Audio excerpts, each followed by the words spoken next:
Saya benar-benar lagi suka nih ya sama si Snapdragon 778G. Saat ini yang menarik perhatian saya tuh Realme GT Master dan Samsung Galaxy A52 S.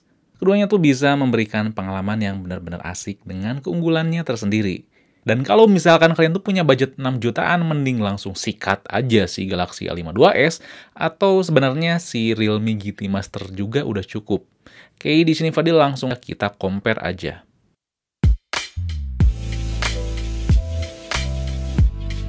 Pertama tentunya bahas masalah fisik dulu yang susah dipilih. Buat masalah fisik, kedua ponsel ini tuh memberikan pengalaman yang benar-benar berbeda. Secara bobot dan dimensi sedikit lebih enteng dan sedikit lebih compact Realme GT Master. Kalau secara look, buat saya ini susah dipilih karena saya suka keduanya. Di satu sisi Samsung tuh ngasih desain yang simple, nggak neko-neko, walaupun berbahan plastik, tapi kerasa solid. Pokoknya benar-benar clean. Nah, di sisi lain, Realme GT Master, khususnya warna abunya ini, looknya tuh nggak ada obat. Desainnya bertekstur, nyaman banget buat dipegang, unik, dan compact. Kedua ponsel ini punya jack 3,5 mm. Keduanya juga punya sensor sidik jari di layar, yang kurang lebih kecepatan bacanya tuh sama. Hanya saja kalau face unlock lebih cepat Realme. Tapi di sini Samsung punya slot microSD yang nyatu sama SIM kedua.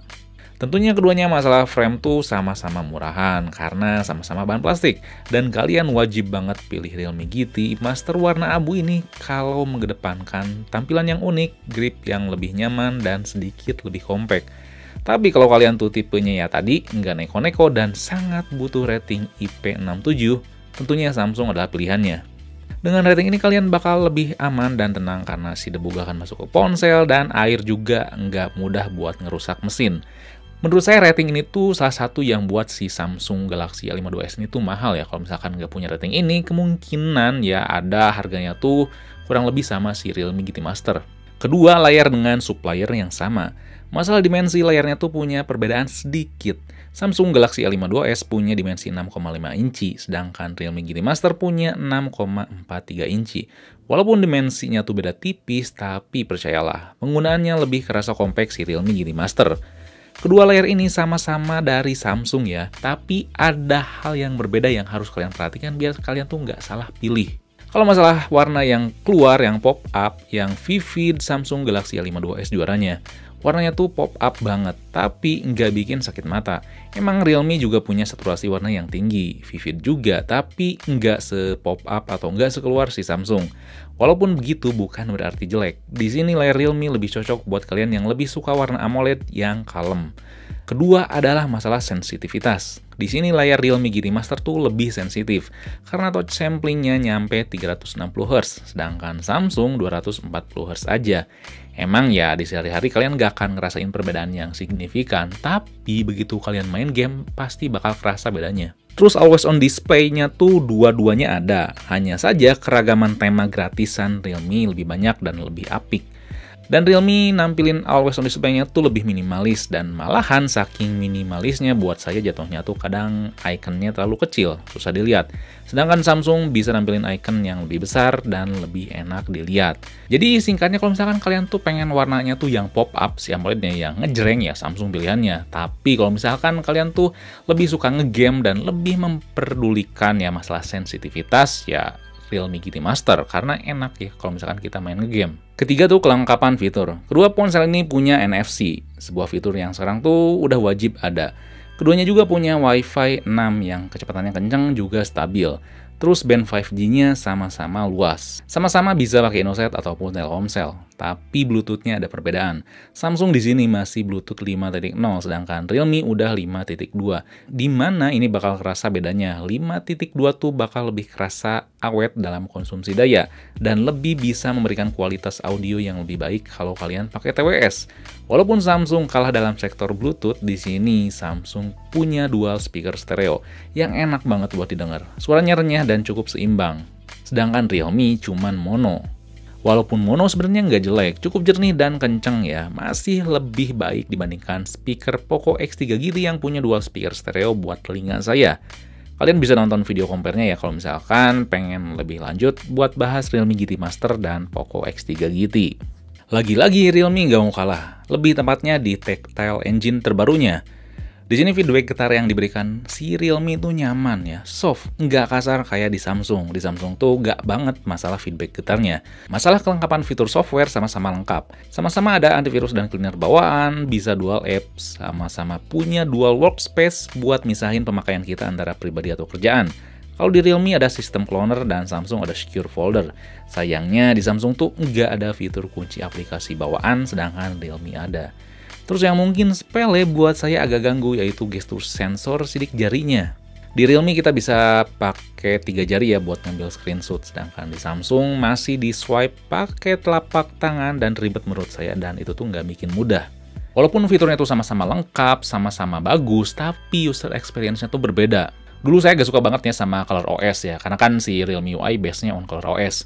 Dulu tuh ColorOS tuh kayak berkiblat banget ke iOS dan pokoknya enggak banget lah, terlalu niru ya, ada control panel dan sebagainya gitu. Tapi sekarang tuh udah apik dan sangat ngusik saya ya yang suka ke One UI. Realme UI 2.0 berbasis ColorOS di sini tuh ngasih pengalaman yang lebih rapi dan lebih gesit.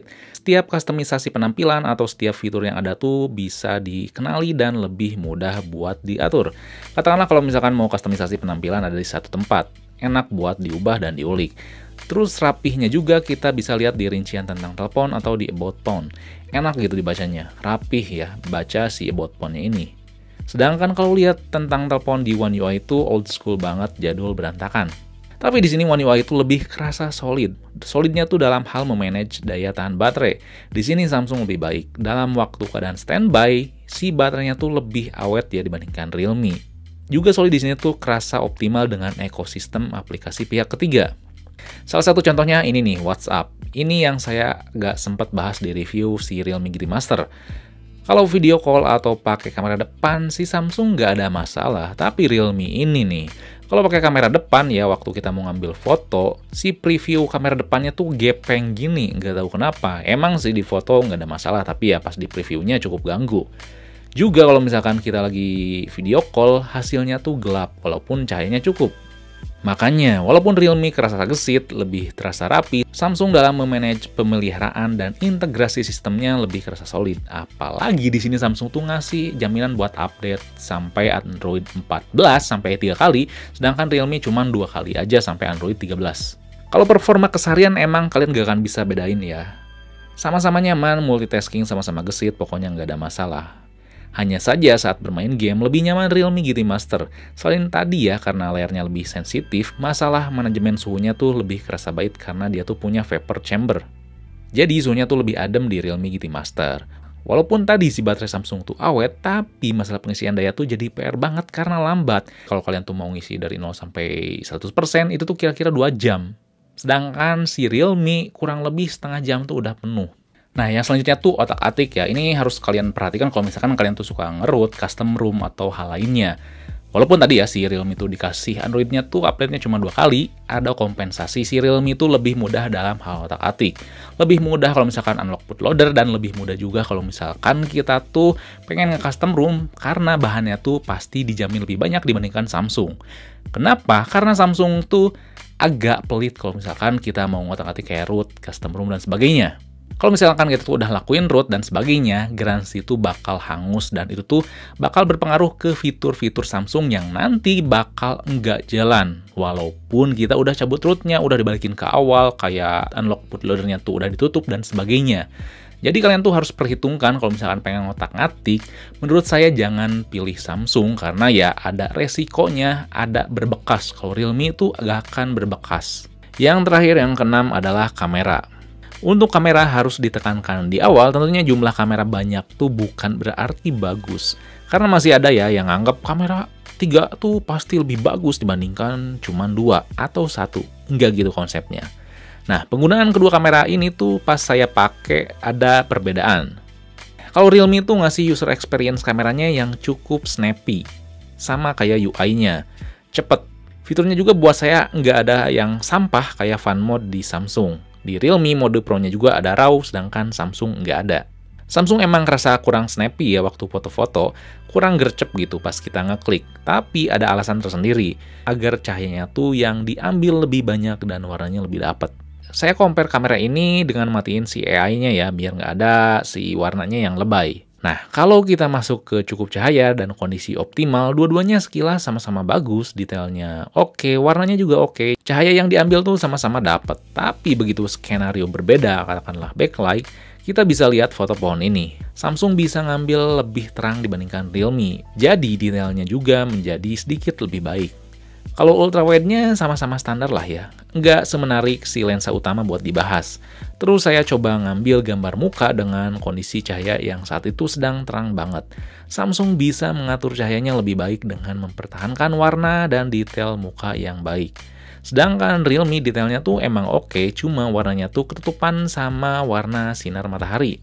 Jadi kurang baik dalam menyeleksi cahaya, jatuhnya tuh kadang ya terlalu warm. Kita bergerak ke low light. Kalau mode auto, Realme itu kalah ya, sedangkan Samsung masih bisa ngambil pencahayaannya yang baik. Walaupun ini tuh mode auto, walau cahaya yang diambil tuh kurang bagus di Realme, tapi detailnya masih cukup dapat. Begitu masuk ke mode malam, Realme cukup mendapatkan pencahayaannya yang bagus, tapi temperatur warna Samsung tuh lebih terlihat natural.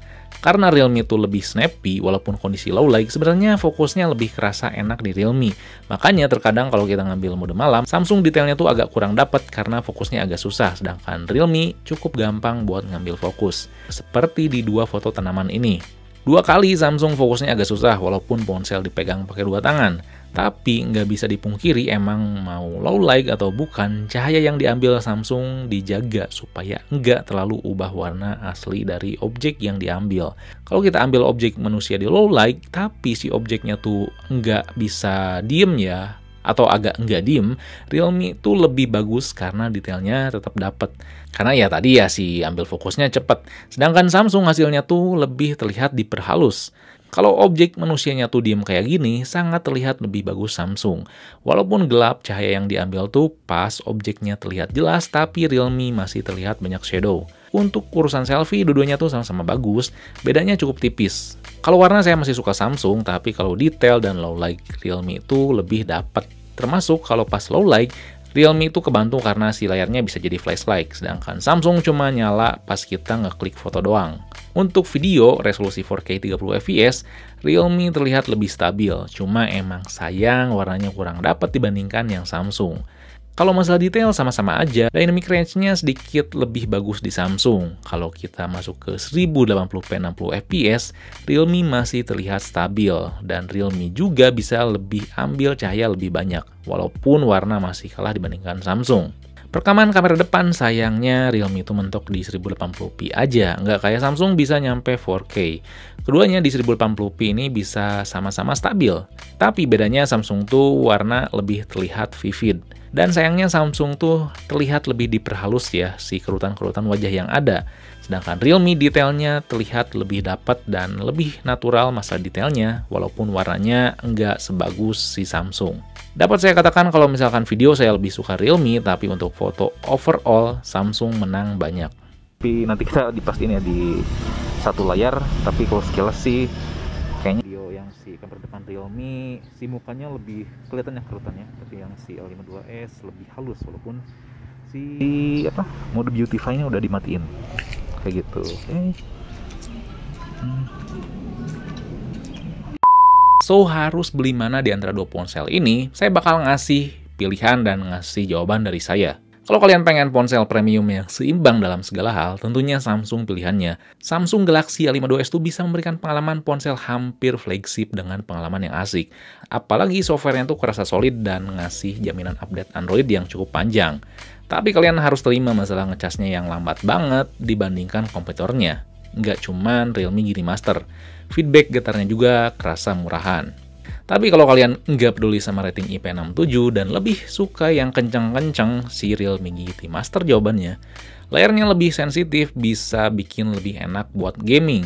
Ngecasnya juga cepet banget. Walaupun sektor fotonya kalah dibandingkan Samsung, tapi pengalaman pakai kameranya tuh tetap snappy.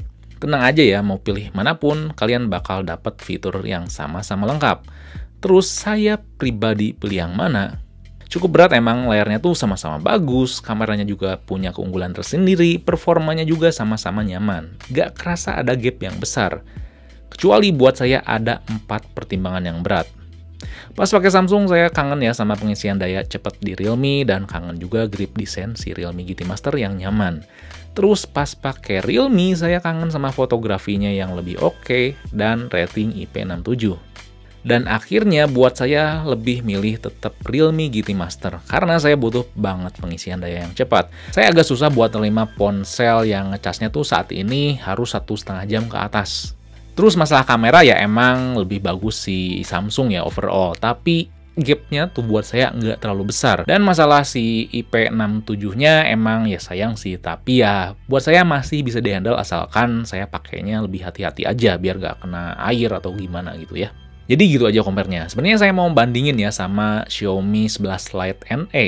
Tapi sayangnya nggak ada kepastian apakah ponsel itu masuk ke Indonesia atau enggak, atau emang udah dipastikan nggak akan masuk ke Indonesia juga sama kayak Mi 11 Lite 5G.